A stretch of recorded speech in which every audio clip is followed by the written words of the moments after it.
একজন লোক ছিল, সে কখনো নামাজ পড়ত না, গুনাহেই ডুবেছিল।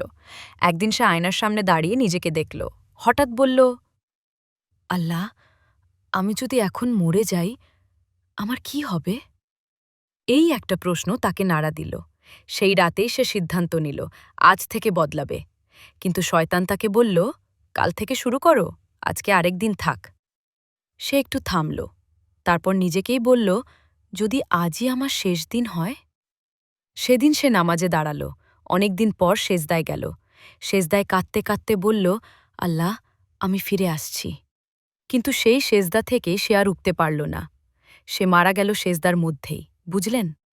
সে কাল থেকে শুরু করেনি, আজ থেকেই শুরু করেছিল, আর আল্লাহ তাকে সেই অবস্থাতেই তুলে নিলেন। মনে রাখুন, আমরা সবাই ভাবি কাল থেকে বদলাবো, কিন্তু কেউ জানি না কাল আসবে কিনা। প্রশ্নটা এখন আপনার জন্য। আপনি কি আজই শুরু করবেন, নাকি সেই কালের অপেক্ষায় থাকবেন?